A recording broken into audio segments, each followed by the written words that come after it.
পৃথিবীতে কেউ স্থায়ী হয় না, হোক না সে ফেরাউন কিবা নমরুদ। কেউ বলে চিরকাল রয় না, কেউ বলে চিরকাল রয় না। পৃথিবীতে কেউ স্থায়ী হয় না, হোক না সে ফেরাউন কিবা নমরুদ। কেউ বলে চিরকাল রয় না, কেউ বলে চিরকাল রয় না। চলে যায় সব ছেড়ে যেতে হয়, মৃত্যু মানে না কোনো পরিচয়। চলে যায় সব ছেড়ে যেতে হয়, মৃত্যু মানে না কোনো পরিচয়। সব রাজা মহারাজা আর মহাবীর, সব রাজা মহারাজা আর মহাবীর, কাউকে সে অবকাশ দেয় না। ফেরাউন শেষ তক ছিল না, মৃত্যু তাকে ছেড়ে দিল না। ফেরাউন শেষ তক ছিল না, মৃত্যু তাকে ছেড়ে দিল না। পৃথিবীতে কেউ স্থায়ী হয় না, হোক না সে ফেরাউন কিবা নমরুদ। কেউ বলে চিরকাল রয় না, কেউ বলে চিরকাল রয় না। পৃথিবীতে কেউ স্থায়ী হয় না, হোক না সে ফেরাউন কিবা নমরুদ। কেউ বলে চিরকাল রয় না। সম্মানিত উপস্থিত মুআজ্জাজ মুসল্লিয়ানে কেরাম, মহান রাজাদিরাজ আল্লাহ রাব্বুল ইজ্জত আল জালালের জন্য কালিমাতুশ শুকর আদায় করে নিচ্ছি যে আল্লাহ তাআলা আমাদেরকে আজকে শাওয়াল মাসের দ্বিতীয় জুমআয় সালাতুল জুমআ আদায় করার উদ্দেশ্যে অত্র মসজিদে আসার, বসার, আলোচনা করার এবং শোনার সুযোগ দান করেছেন। খুশি হয়ে অন্তরের অন্তঃস্থল থেকে পড়ে নিচ্ছি আলহামদুলিল্লাহ। অসংখ্য অগণিত দুরূদ সালাম প্রেরণ করছি মানবতার শিক্ষক, শাফাআতের কান্ডারি আহমদ মুস্তাফা মুহাম্মদ মুস্তাফা সাল্লাল্লাহু আলাইহি সাল্লামের উপরে। আল্লাহুম্মা সাল্লি ওয়া সাল্লিম ওয়া বারিক আলাইহি। আমরা এমন একটি সময় সালাতুল জুমআ আদায় করতে এসেছি সুস্থ শরীর নিয়ে, সুস্থ দেহ নিয়ে। এমন সময় আমাদের বিশ্বের ফিলিস্তিনে অবস্থিত আমার আর আপনার মুসলমান ভাই বোন, আমাদের পিতৃ সমতুল্য বাবা এবং মা, আমাদের সন্তান সমতুল্য ছোট ছোট শিশুরা সেখানে তারা নিরাপদ নয়।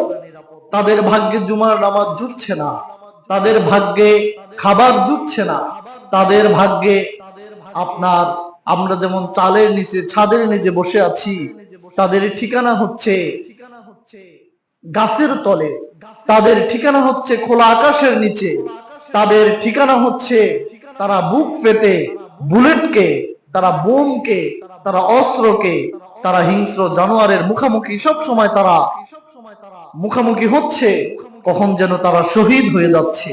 এমন একটি সময়ে আল্লাহ তাআলা কঠিন পরিস্থিতিতে আমাদেরকে না রেখে সুস্থ শরীর নিয়ে, সুস্থ মন নিয়ে নিরাপত্তাময় জায়গায় সালাতুল জুমা আদায় করতে এসেছেন। সেটা কত বড় নেয়ামত, কত বড় পাওয়া, কত বড় বিষয়, সেটা আমরা ততক্ষণ পর্যন্ত কল্পনা করতে পারবো না যতক্ষণ পর্যন্ত না আমরা আমাদের সেই নির্যাতিত ফিলিস্তিনে ভাই বোনদের জায়গায় আমরা নিজেদেরকে দাঁড় করাতে না পারবো। আমরা দোয়া করছি আল্লাহ পাকের কাছে, আল্লাহ পাক যেন আমাদের ভাই বোনদের ভূমিকে তাদের জন্য যেন নিরাপদ, রহমতময়, বরকতময় করে দেখ, পড়ে আমিন।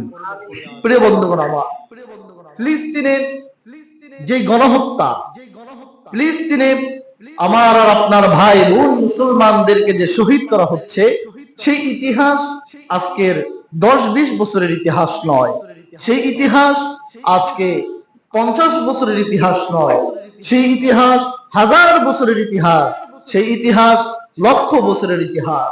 তারা জাহেলরা, মূর্খরা, কাফেররা, ইসলাম বিদ্বেষীরা তারা চায় এই ফিলিস্তিনের জমিন থেকে মসজিদ আকসাকে মুছে দিতে চায়। তারা মুসলমানদের পবিত্র ভূমিকে ধ্বংস করতে চায়। তারা মুসলমানদের পবিত্র ভূমিকে দখল করে সেখানে তারা তাদের মন্দির, তারা তাদের পূজার উপাসনালয়, তারা তাদের দেবতা মুক্তির ঘর তারা বানাতে চায়। প্রিয় বন্ধুগণ আমার, কিন্তু এই পৃথিবীর ইতিহাসে প্রকৃত একজন মুসলমান যতক্ষণ থাকবে, ওই মুসলমানের অন্তরের ভিতরে যতক্ষণ ইমানের ন্যূনতম ইমান থাকবে, অবশ্যই সেই মুসলমান এটাকে বরদাস্ত করবে না, এটাকে মেনেও নিবে না।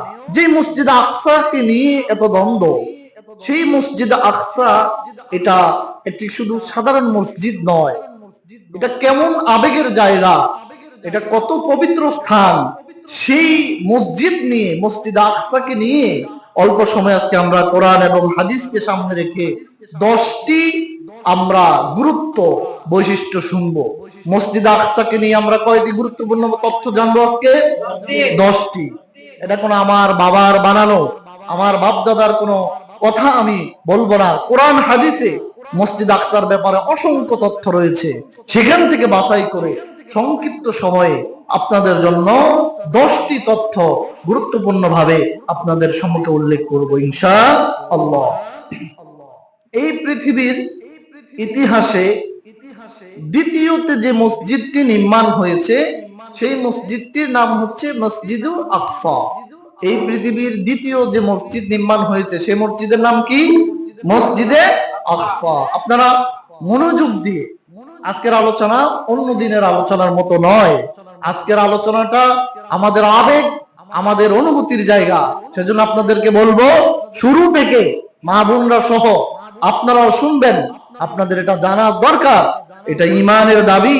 এ সম্পর্কে যদি আমরা না জানি, তাহলে মুসলমান আমরা নামে মাত্র হব। এজন্য সবাই মনোযোগ দিয়ে আজকের কথাগুলো শুনতে হবে।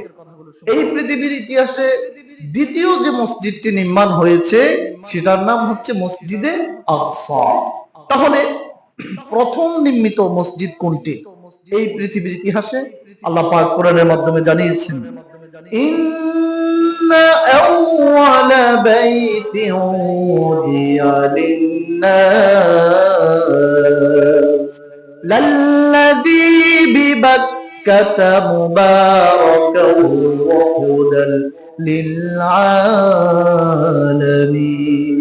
আল্লাহ পাক বলেন, ইন্না আউওয়ালা বাইতিন উদিয়া লিন-নাস, মানুষের জন্য এই পৃথিবীতে সবচাইতে সর্বপ্রথম নির্মিত ঘর যেটি, মসজিদ যেটি, সেটি হচ্ছে লাল্লাযী বিবাক্কা, সেটি হচ্ছে মক্কা।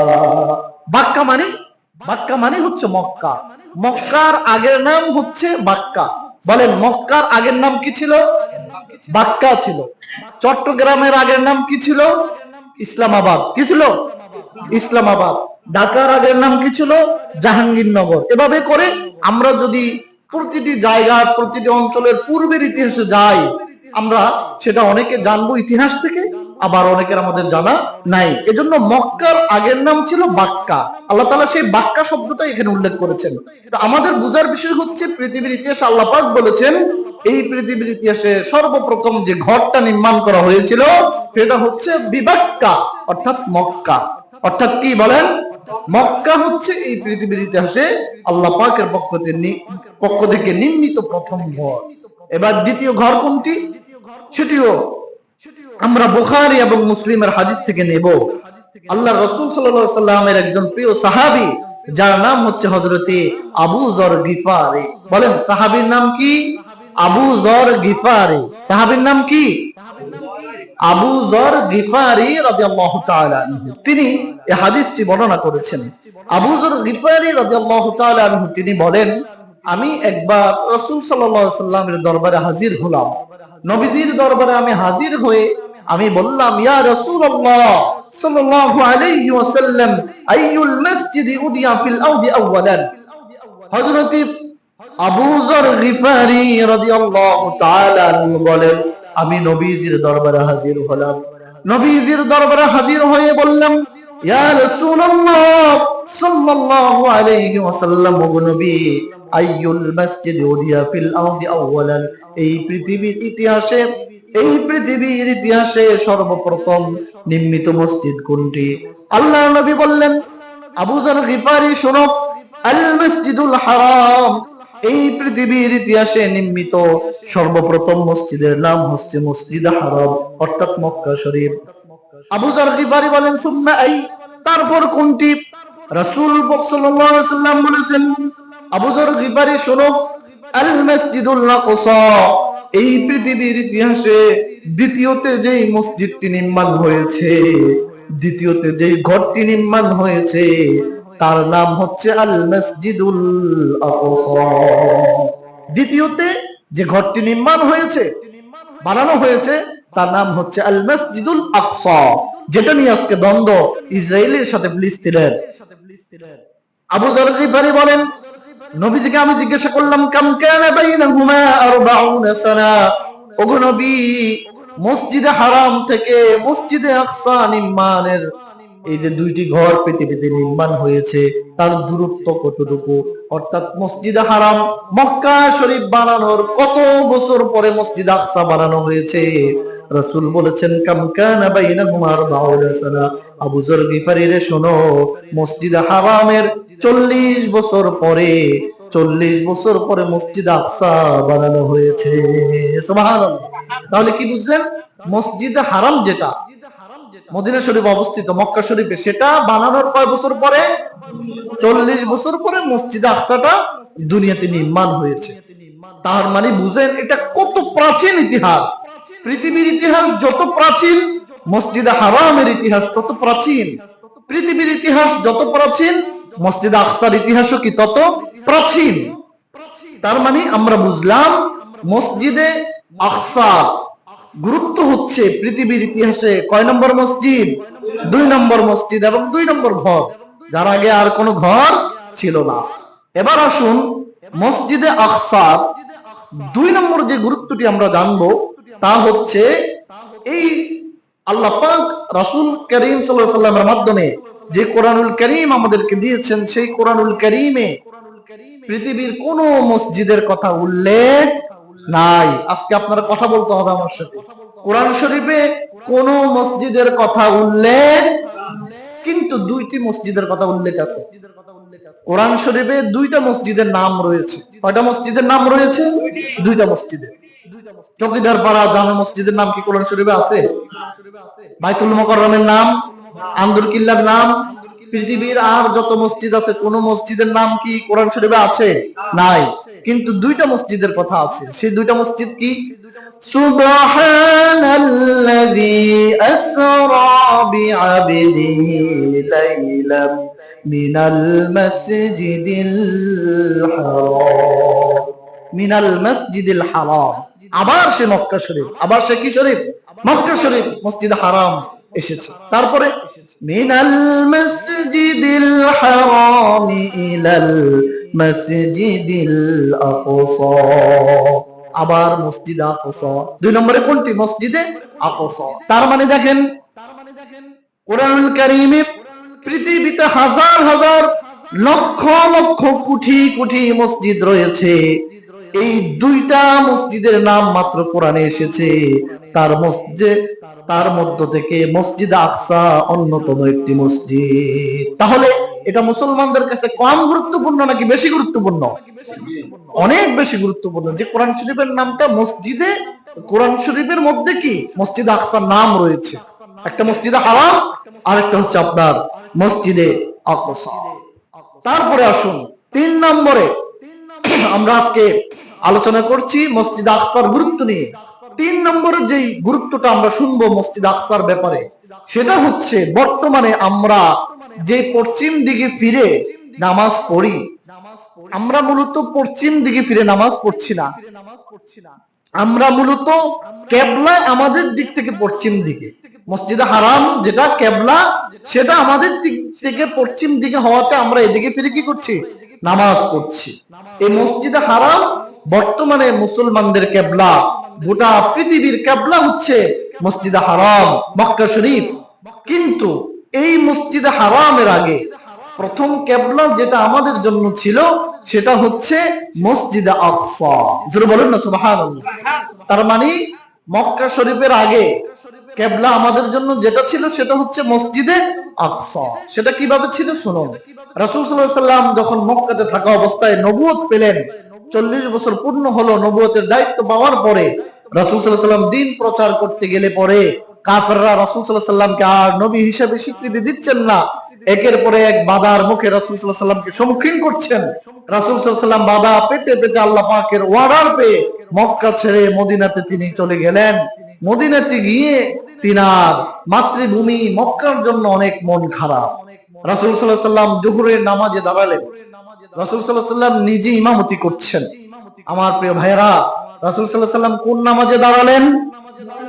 সবাই বলেন কোন নামাজে দাঁড়ালেন? জোহরের নামাজে দাঁড়ালেন এবং তিনি নিজেই ইমামতি করছেন। রাসূল সাল্লাল্লাহু আলাইহি ওয়াসাল্লাম মদিনাতে যাওয়ার পরে তিনি জোহরের নামাজে দাঁড়িয়ে নিজে ইমাম হয়ে 2 রাকাত নামাজ শেষ করলেন। কয় রাকাত নামাজ শেষ করলেন? 2 রাকাত নামাজ শেষ করলেন।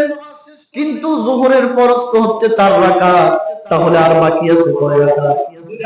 আরো 2 রাকাত বাকি আছে। রাসূল সাল্লাল্লাহু আলাইহি সাল্লাম তিনি নামাজে দাঁড়িয়ে তিনি আকাশের দিকে বারবার তাকাচ্ছেন। আল্লাহ পাক আয়াত নাযিল করলেন, قد نرى تقلب وجهك في السماء। আল্লাহ পাক আয়াত নাযিল করলেন নামাজের ভিতরে নবীর উপরে, ওগো নবী আপনার মন কি চাচ্ছে, আপনার মন কি চায়? আপনি মক্কার দিকে বারবার কেন তাকাচ্ছেন, আকাশের পারে তাকাচ্ছেন?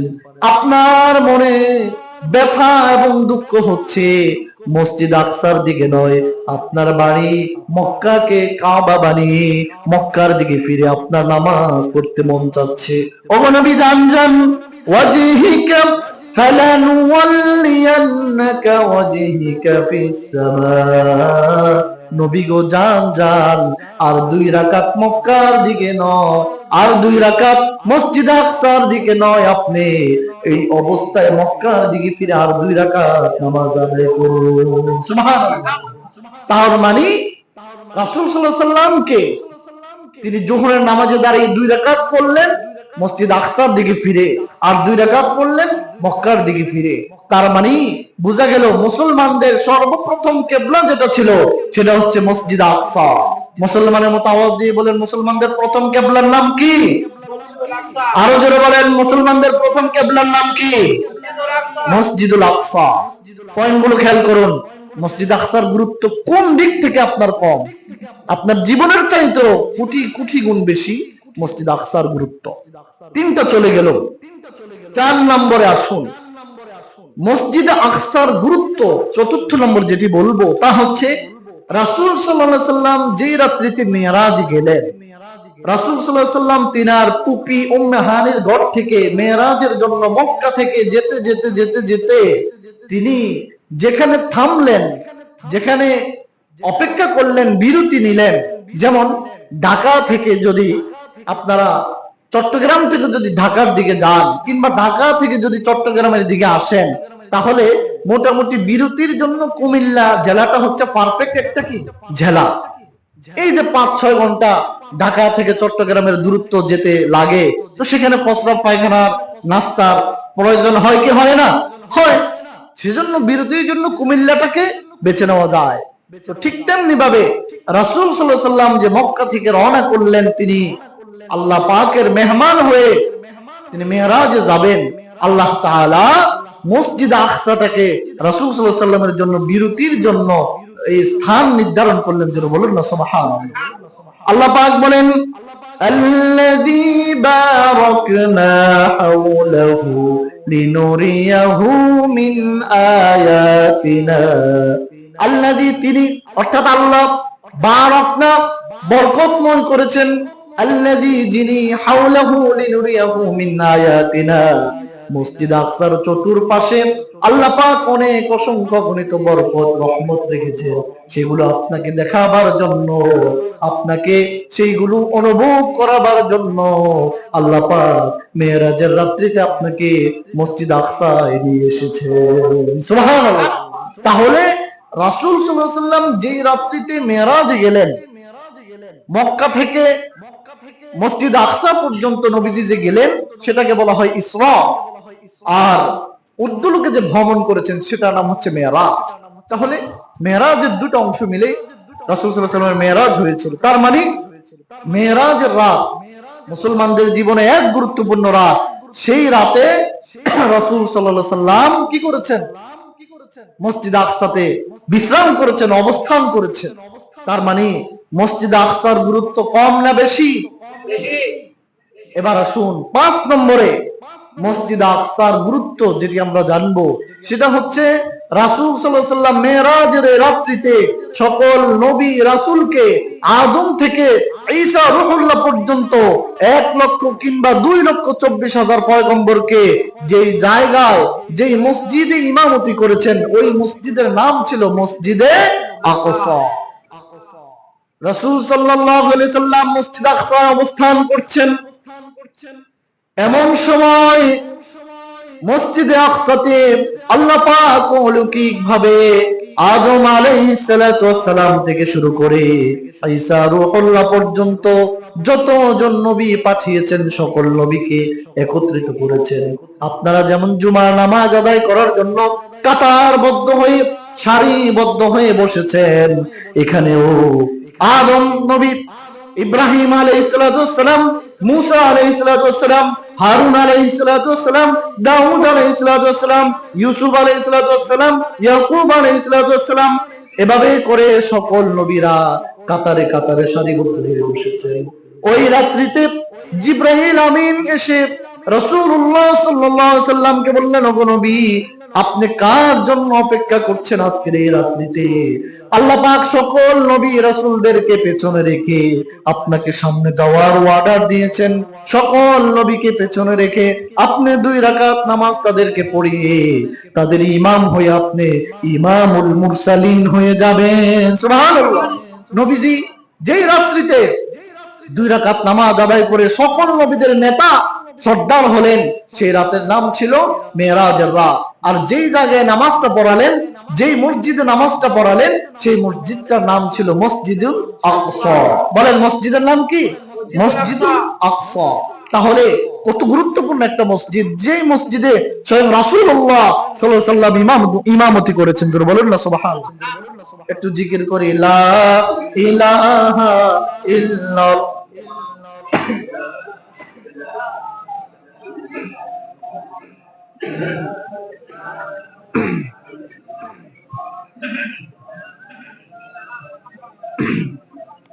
লা ইলাহা ইল্লাল্লাহু মুহাম্মাদুর রাসূলুল্লাহ সাল্লাল্লাহু আলাইহি ওয়াসাল্লাম।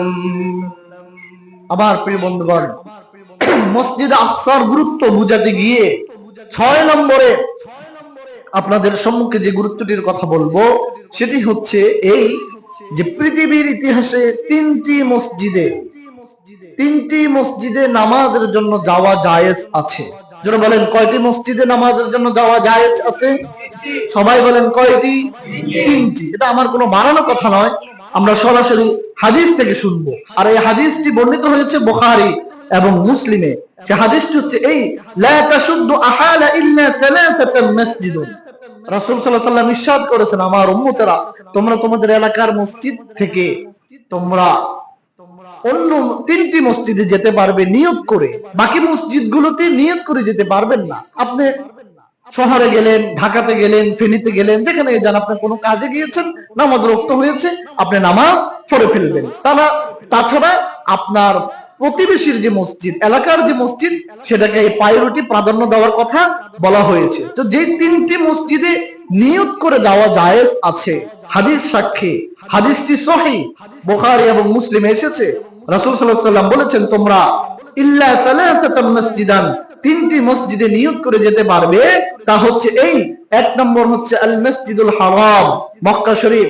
দুই নম্বর হচ্ছে আল মসজিদুন নববী, মসজিদে নববী, যেটা মদিনাতে প্রিয় রাসূলের মসজিদ।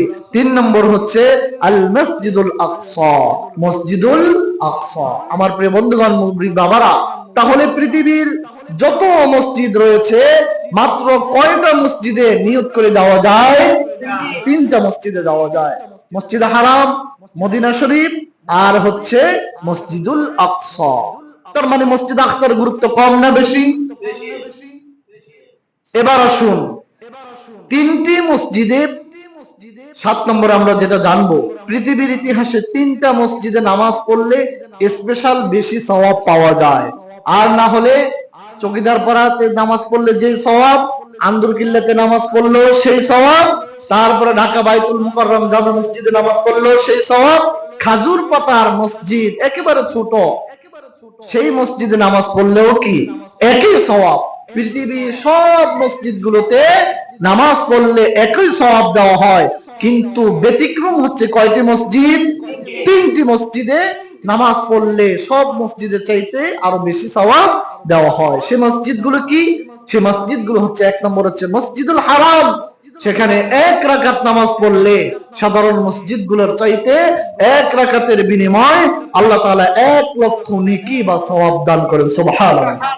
দুই নম্বরে আল মসজিদুন নববী, দুই নম্বরে মসজিদে নববীতে এক রাকাত নামাজের বিনিময়ে অন্যান্য মসজিদের চাইতে 50,000 গুণ বা 50,000 নেকি সওয়াব আল্লাহ তাআলা দান করেন। তারপরে 3 নম্বরে যে মসজিদে বেশি সওয়াব দেওয়া হয় এক রাকাত নামাজের বিনিময়ে, তা হচ্ছে আল মসজিদুল আকসা, মসজিদ আকসাতে এক রাকাত নামাজ পড়ার বিনিময়ে, এক হাদিসে এসেছে 250 রাকাত, আবার অন্য হাদিসে এসেছে 500 নেকি, যাই হোক সেটা সওয়াব দান করা হয়। তাহলে আমরা বুঝলাম হাদিস থেকে, পৃথিবীতে যত মসজিদ আছে সব মসজিদে নামাজ পড়লে একই রকম সওয়াব দান করা হয়, কিন্তু ব্যতিক্রম হচ্ছে কয়টি মসজিদ?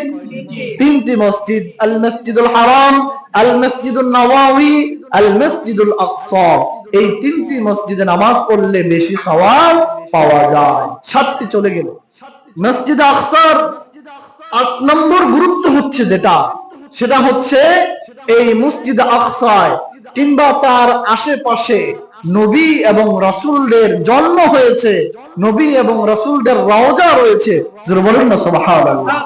মসজিদ আকসার ফিলিস্তিনে, এটা হচ্ছে হযরত ইব্রাহিম আলাইহিস সালামের দেশ।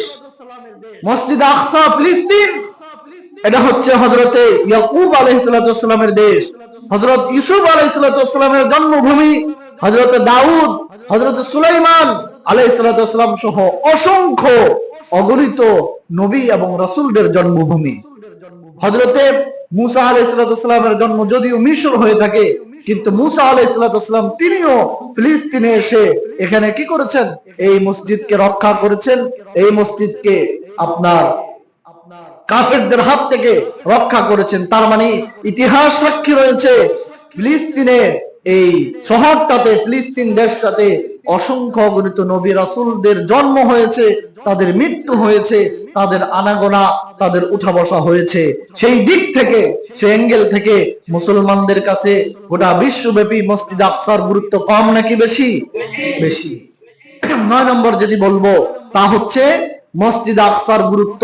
এই পৃথিবীর ইতিহাসে বর্তমান পরিস্থিতিতে মসজিদের হারাম এবং মদিনা শরীফ এই দুইটি মসজিদের পরে হচ্ছে মসজিদ আকসার কি গুরুত্ব। 10 নম্বর যেটি বলবো সেটি হচ্ছে এই চকিদার পাড়া জামে মসজিদ কোনো না কোনো মানুষ বানিয়েছে। এই চকিদার পাড়া জামে মসজিদে কোনো ফেরেশতার হাত লাগছে? কথা বলেন না কেন, লাগছে? এটা কি ফেরেশতারা বানাইছে? এটা কি কোনো জিনরা বানাইছে? সাতারপাড়া মসজিদ, আন্দরকিল্লা এবং পৃথিবীতে যত মসজিদ আছে কোন মসজিদে ফেরেশতাদের হাত লাগছে? নবীদের হাত লাগছে? লাগে নাই। কিন্তু পৃথিবীর প্রথম মসজিদ যেটা মসজিদ হারাম, এই মসজিদ হারামে সর্বপ্রথম নির্মাণ করেছেন ফেরেশতারা, জোরে বলুন না সুবহানাল্লাহ। তারপরে সেটাকে হযরত ইব্রাহিম আলাইহিস সালাম, তারপরে তিনার ছেলে ইসমাইল ধাপে ধাপে সেটা নির্মাণ হয়েছেন। ফেরেশতাদের হাত লেগে আছে মসজিদ হারামে, ফেরেশতাদের হাত লেগে আছে মসজিদ আকসায়। প্রিয় বন্ধুগণ আমার, মসজিদ আকসা এটা হযরতে সুলাইমান আলাইহিস সালাম নির্মাণ করেছেন এবং সুলাইমান আলাইহিস সালামের এমন ক্ষমতা এবং পাওয়ার ছিল যে জিনদের সাথে তিনার কথাবার্তা হতো। জিনদের মাধ্যমে সাগরের অতল গহীন থেকে মুক্তা মণি স্বর্ণ উঠিয়ে তিনি কি করেছেন? এই মসজিদ আকসাকে নির্মাণ করেছেন। সুতরাং মসজিদ আকসা এখানে সরাসরি ফেরেশতাদের হাত রয়েছে, জিনদের হাত রয়েছে, আল্লাহর রাসূল সাল্লাল্লাহু আলাইহি সাল্লামের প্রিয় ভাই নবী হযরত সুলাইমান আলাইহিস সালামের হাত রয়েছে। জোরে বলুন না সুবহানাল্লাহ। এই যে 10টি পয়েন্ট আপনাদের কাছে বললাম, যারা শুরু থেকে ছিলেন বলেন এই 10টি বিষয়ে তাৎপর্য গুরুত্ব ছাড়াও মসজিদ আকসার আরো অসংখ্য অগণিত গুরুত্ব রয়েছে। প্রিয় বন্ধুগণ আমার, আপনারা জোরে আওয়াজ করে বলেন মসজিদ আকসার গুরুত্ব মুসলমানদের কাছে কম না বেশি? বেশি, অনেক বেশি। মসজিদ আকসা, আমি আগেই বলেছিলাম আল মসজিদুল আকসা নিয়ে যে ষড়যন্ত্র, যে গুটি চলা হচ্ছে, যে খেলনা তামাশার জায়গা বানানো হচ্ছে, এটা আজকে থেকে নয়। মুসা আলাইহিস সালামের যুগ আজ থেকে হাজার হাজার লক্ষ বছর আগের যুগ ছিল। সেই যুগেও মসজিদ আকসা ছিল কি ছিল না? সেই যুগেও মসজিদ আকসা ছিল। আল মসজিদুল আকসা তখনও একটা গোষ্ঠী, তারা তাদের ক্ষমতার পাওয়ার দেখিয়ে মসজিদ আকসাকে দখল করতে চেয়েছেন। আল্লাহ তাআলা, আমি সময় বেশি লাগবে সেজন্য ব্যাখ্যার দিকে যাচ্ছি না। আল্লাহ তাআলা সূরা মায়েদাতে স্পষ্ট জানিয়ে দিয়েছেন যে মুসা আলাইহিস সালাম আপনি দ্রুত আপনার উম্মতদেরকে নিয়ে, আপনার সাথীদেরকে নিয়ে আমার ঘর মসজিদ আকসাকে রক্ষা করতে যান। তখন মুসা আলাইহিস সালাম আল্লাহকে প্রশ্ন করেছিলেন যে ওগো রব, আমরা তো দুর্বল, আমাদের অস্ত্র নাই, আমাদের বাহিনী কম, আমাদের সবকিছু কম, আমাদের খাবার নাই, দাবার নাই, আমরা কি তাদের সাথে পারবো? আল্লাহ তাআলা বললেন যে ওগো নবী, আমি তো আমালিকা কাফের গোষ্ঠীকে বিজয় দান করব না। আপনার সংখ্যায় কম, খাবার নাই, অস্ত্র নাই, যাতায়াতের ব্যবস্থা নাই, আপনি শুধু সেখানে যান, আমি আমার ফেরেশতাদের মাধ্যমে আপনাদেরকে বিজয় দান করব। সুবহানাল্লাহ। সেদিন আমালিকা সম্প্রদায় কাফেরদেরকে হাজার হাজার তরবারি, হাজার হাজার অস্ত্র, ঘোড়া, উট থাকার পরেও মুসা আলাইহিস সালাম এবং তিনার সাথীরা সংখ্যায় কম, তাদের কাছে কিছু ছিল না। তারা সেই মিশর থেকে এসে ফিলিস্তিনের এই মসজিদ আকসাকে তারা কি করেছেন? হেফাজত করেছেন, রক্ষা করেছেন। সুবহানাল্লাহ। তারপর থেকে মসজিদ আকসাকে যতবার কাফের গোষ্ঠী, ইহুদি গোষ্ঠীরা রুখে দিতে এসেছে, ততবারে মুসলমানরা ঈমানী শক্তি নিয়ে তাদেরকে প্রতিহত করেছে। আজকে আমরা মুসলমানরা কোথায়? আমরা মুসলমানরা আজকে কোথায়? প্রিয় বন্ধুগণ আমার, 1917 সাল, যারা বলেন কত সাল? সবাই বলতে হবে 1900 কত সাল? আমি গতকালকে এটা নিয়ে পুরা বিস্তারিত একটা আর্টিকেল দেখেছি। 1917 সালে বর্তমান যে রাষ্ট্র ফিলিস্তিন, সেখানে আপনার খ্রিস্টান এবং ইহুদি এবং বৌদ্ধ অন্যান্য জাতি মিলেই তাদের বসবাস ছিল মাত্র 10%। কত পার্সেন্ট? 10% বসবাস ছিল। সেটা 1946 সালে গিয়ে তাদের কাছে প্রায় 40%-এর মতো ফিলিস্তিনের সীমানা দখল হয়ে আছে। আর আজকে আপনার 2025 সালে এসে ফিলিস্তিনের আন্ডারে মাত্র 10 থেকে 15% সীমানা আছে। বাকি সম্পূর্ণ 85 থেকে 90% সীমানাটা ইসরায়েলের দখলে চলে গেছে। যারা বলেন না নাউজুবিল্লাহ। সেটা কেন চলে গেছে? দেখুন, আজকে ইসরায়েল এত শক্তিশালী কেন? ইসরায়েল এত শক্তি পায় কোথায়? তারা মুসলমানদের সীমানা দখল করতে করতে করতে করতে আর মাত্র দুটি অঞ্চল বাকি আছে। একটা হচ্ছে আপনার রাফা, আর একটা হচ্ছে গাজা। এই দুইটা অংশকে তারা দখল করার জন্য আমাদের মাদেরকে, আমাদের বোনদেরকে, আমাদের শিশু সন্তানদেরকে, বৃদ্ধা বাবাদেরকে সহ তারা কাউকে ছাড় দিচ্ছে না। আজকে ঘরে নিরাপদ নয়, তারা কোথাও নিরাপদ নয়। আজকে আমরা খবরের মাধ্যমে দেখতে পাচ্ছি তারা ড্রোন দিয়ে আকাশ থেকে তারা ক্যামেরার মাধ্যমে খুঁজে খুঁজে একজন মানুষ যেখানে পাচ্ছে সেখানে বোম নিক্ষেপ করে আমার ভাই বোনদেরকে শহীদ করছে। যারা বললেন না নাউজুবিল্লাহ, তারা শহীদ করছে। অথচ মুসলমান তাদের এই অবস্থা কেন? আমরাও তো নিচে নামতে নামতে কম নামি নাই। ফিলিস্তিনের আপনার ইসরায়েলের সমালোচনা আমরা পরে করব, আগে আমরা আমাদের নিজেদের সমালোচনা করি। তিনজন আলেম বাংলাদেশ থেকে গেছেন, তিনারা লাইভের মাধ্যমে দেখাচ্ছেন যে মসজিদে আকসা যেটা, সেটা আপনার কি এখনো ভালো আছে, সুস্থ আছে, কিন্তু আপনার রাফা এবং গাজায় নির্যাতন হচ্ছে, সেটা আমরা মানতে পারছি না। এক। দুই নম্বরে, গত সোমবারে আমরাও তো বাজারে মিছিলে গেলাম। সোমবার মঙ্গলবারের দিকে ফিলিস্তিনিদের জন্য আন্দোলন করতে করতে করতে করতে আমাদের মানুষেরা আমাদের মেধা মস্তিষ্ককে এমন ভাবে নিয়েছি যে ইসরায়েলি পণ্য কি করো, বর্জন করো। তো ইসরায়েলি পণ্য বর্জন করতে গিয়ে বাটার দোকানে সবাই ঢুকে এক একজনে 3 জোড়া 5 জোড়া 6 জোড়া করে বাটা নিয়ে যাচ্ছে। কি করবেন বলেন? কি বলবেন এবার আপনি? যেখানে আপনি ঘোষণা দিচ্ছেন ইসরায়েলি পণ্য কি করো, বয়কট বয়কট, তো সেখানে আপনি 3 জোড়া কার জন্য নিলেন? এই নিয়ে আমার আর আপনার ঈমান, সেটাকে এক জায়গায় হয়েছে। এক জায়গায় হলে পরে সেটাকে আমরা বিচ্ছিন্ন ঘটনা বলতে পারতাম। চট্টগ্রামে হয়েছে, সিলেটে হয়েছে, ঢাকাতে হয়েছে, অনেক জায়গায় হয়েছে। পরে বাঙালি ওই যে বলে যে সিলে কান নিয়ে গেছে, সিলে কান নিয়ে গেছে, নিজের কান না দেখে সিলের পিছে ধরতে ধরতে সময় শেষ। আসলে ইসরায়েলে অনেক পণ্য আছে, কিন্তু বাটা পরে এটা ঘাটাঘাটি করে দেখলাম যে আসলে বাটাটা ইসরায়েলি পণ্য নয়। বলেন না, বাটাটা কি নয়? ইসরায়েলি পণ্য নয়। বাটাটা যদি ইসরায়েলি পণ্য হয়, ব্যবসায়ীকে বলবেন ভাই যেগুলো উড়েছে এগুলো তো তোমার টাকা দিয়ে উড়েছে, এগুলো বিক্রি করো। এগুলো বিক্রি করার পরে নতুন করে আর কোন ইসরায়েলি পণ্যের সাথে তুমি চুক্তি করবে না। তার দোকানে ঢুকে তালা ভেঙে লুটপাট করে ক্যাশ ট্যাশ তারপরে জুতা টুতা সব নিয়ে আপনি কি করছেন? আপনি আবার ইসরায়েলের বিরুদ্ধে লড়ছেন। আমি বলবো আপনি ইসরায়েলের আগে আপনার নিজের বিরুদ্ধে লড়তে হবে। লড়তে হবে কি হবে না? আপনি 2 জুতা 1 জুতা বাটা জুতার লোভ সামলাতে আপনি পারেন নাই, আপনি আবার ইসরায়েলের পক্ষে লড়বেন। দেখুন মুসা আলাইহিস সালাম যেই যুগে আবালিকা সম্প্রদায়ের হাত থেকে মসজিদ আকসাকে রক্ষা করেছিলেন, সংখ্যায় কম ছিল। বদরের যুদ্ধে মুসলমানদের সংখ্যা ছিল 313, তারপরে কাফেররা ছিল হাজার হাজার। উহুদের যুদ্ধে মুসলমানদের সংখ্যা কম, কাফেররা হাজার হাজার। মুসলমানদের অস্ত্র 2-3টা, তাদের অস্ত্র শত শত। মুসলমানদের গোড়া 50টা হলে তাদের গোড়া 5000। কিন্তু এতগুলো যুদ্ধে রাসূলুল্লাহ সাল্লাল্লাহু আলাইহি ওয়াসাল্লামকে আল্লাহ পাক কেন বিজয় দান করেছেন? সাহাবায়ে কেরামদেরকে কেন বিজয় দান করেছেন? কারণ তারা লোভ করে নাই। আমরা আজকে লোভী।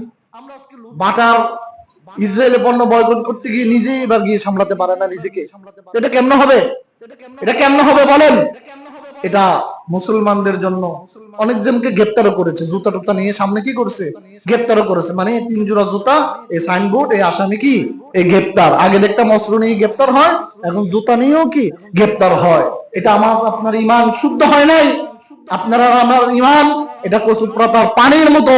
সুতরাং ইসরায়েলি অনেক পণ্য রয়েছে, যেমন কোকো কোলা। এটা কমন না? বলেন বলেন না, কথা বলেন না কেন? কোকো কোলা এটা কমন না? বলেন কোকো কোলা। পানিও যতগুলো আইটেম আছে কিনলে, তারপরে আপনার পেপসি শুরু করে, তারপরে আপনার সার্ফেক্সেল জামা কাপড় ধোয়ার জন্য যে আইটেম গুলো আছে এগুলোতে যান, আপনারা একটু ঘাটাঘাটি করেন, খোঁজ খবর নেন, সবগুলো জিনিস আপনারা বর্জন করেন। আল্লাহ তাআলা বলেছেন ইয়া আইয়ুহাল্লাযীনা আমানুল ইয়াহুদা লা তাত্তাখিযুল ইয়াহুদা ওয়ান নাসারা আউলিয়া, হে মুসলমানগণ, হে ঈমানদারগণ, তোমরা কখনো ইহুদিদেরকে, নাসারাদেরকে তোমরা তোমাদের বন্ধু বানাবে না, কেননা তারা একে অপরের বন্ধু, সুযোগ পেলেই তারা তোমাদের ক্ষতি করবে। তো আমরা আগে নিজেদের আত্মসমালোচনা করা দরকার। এই যে আজকে আমরা তাদের বিরুদ্ধে যাচ্ছি, তাদের কথা বলছি, অবশ্যই বলবো, এটা আমার আর আপনার ইমানের দাবি। কিন্তু 2 বছর 2.5 বছর পরে যখন আবার ফুটবল খেলা আসবে, তখন আর্জেন্টিনার পতাকা 20 হাত করে তো আপনিই বানাবেন, ব্রাজিলের পতাকাটা তো আপনিই বানাবেন। তো ব্রাজিলের এবং আর্জেন্টিনা যারা খেলে এরা কি মুসলিম? কথা বলেন, এরা কি মুসলিম? তা আপনি তাদের পতাকা বানিয়ে কাদের প্রতি ভালোবাসা প্রদর্শন করছেন? সুতরাং আপনি আমাকে বুঝতে হবে, আজকে ফিলিস্তিনে মার খাবে, আজকে মিছিল করবো, পরের দিন থেকে শেষ, এটা নয়। বাবা মায়ের সম্পর্ক, সন্তানের সম্পর্ক যেমন মৃত্যু পর্যন্ত থাকে, মুসলমান রাসূল সাল্লাল্লাহু আলাইহি ওয়াসাল্লাম বলেছেন গোটা পৃথিবীর মুসলমানেরা, সে থাকুক আমেরিকায়, সে থাকুক যেখানে, গোটা মুসলমান হবে একটি দেহের নেই। একটি দেহের কোন অংশে যখন আঘাত পায়, পুরো অংশে সে আঘাতটা অনুভূত হয়। আজকে ফিলিস্তিনে মুসলমান মার খায়, তোমাকে আপনাকে তাদের ব্যথায় ব্যথিত হতে হবে। সেটা কি 1 ঘন্টার জন্য নাকি আজীবনের জন্য? আজীবনের জন্য। সেজন্য আমি বলবো আমার মুসলমান ভাইয়েরা, আপনারা বেছে বেছে জেনে জেনে আপনারা প্যাকেটের গায়ে দেখবেন এটা মেড ইন কোন দেশে। আপনারা দেখবেন এটা যদি ইসরায়েলি পণ্য হয়, তাদেরকে বয়কট করবেন। এই মুহূর্তে এই প্রতিবাদটুকু আমরা করতে পারি এবং তাদের জন্য দোয়া করতে পারি। এই ছাড়া আমাদের বর্তমানে আর করার কিছু নাই। আমরা তাদের জন্য দোয়া করব প্রাণ ভরে এবং ইসরায়েলের পণ্যকে বয়কট করব। তাদের পণ্যকে বয়কট করে আমরা তাদের ব্যবসার কিছুটা অংশ হলো ক্ষতি করতে চাই কি চাই না? আমরা তাদের কিছুটা অংশ ক্ষতি করতে চাই এবং আমরা এই আমাদের যে ঈমান লালন করে, আপনি বুঝতে পারছেন না তারা কতটা ক্ষতিগ্রস্ত হয়ে আমাদের মুসলমান ভাই বোনরা সেখানে জীবন যাপন করছে। আপনারা মুসলমানেরা তাদের ব্যথায় ব্যথিত হতে হবে, তাদের জন্য দোয়া করতে হবে। আজকে আপনি দুপুরে গিয়ে ভাত খাবেন, তাদের জীবনের নিরাপত্তা নাই, আপনি তো 2-3 তরকারি আইটেম দিয়ে ভাত খাবেন। সুতরাং আজকে ফিলিস্তিনকে মারা হচ্ছে, 20 বছর পরে 30 বছর পরে আপনাকে আমাকে ধরা হবে না এমন কিন্তু নয়, আমাকে আপনাকেও ধরা হবে। ইহুদি শক্তি কাফেরদের আইটেম হচ্ছে, তাদের ভবিষ্যৎবাণী হচ্ছে তারা এক এক করে মুসলমানকে শেষ করতে চায়। আজকে আমেরিকা, ইসরায়েল তো অত বড় রাষ্ট্র নয়, মানচিত্র দেখবেন ইসরায়েল অত বড় রাষ্ট্র নয়, কিন্তু ইসরায়েলের শক্তি পাচ্ছে কোথায়? আমেরিকার প্রেসিডেন্ট জো বাইডেন ফুল শক্তি তাদেরকে দিয়ে রেখেছে, লড়ো মুসলমানদের সাথে লড়ো। আজকে গুজরাটের কসাই নরেন্দ্র মোদী ইহুদিদের পক্ষে। আজকে জাতীয় সংঘ যেটা নির্মাণ করা হয়েছে, গোটা বিশ্বব্যাপী জাতীয় সংঘকে নির্মাণ করা হয়েছে বিশ্বের শান্তি শৃঙ্খলা রক্ষার জন্য, তারা আজকে মুসলমান মারলে তারা শান্তির কথা বলে না। আজকে আপনি দেখেন তো, যদি ইসরায়েলের জায়গায় মুসলমান না হয়ে হিন্দু হতো, আজকে পৃথিবীর রাষ্ট্রগুলো প্রধানরা কি চুপ করে বসে থাকতো?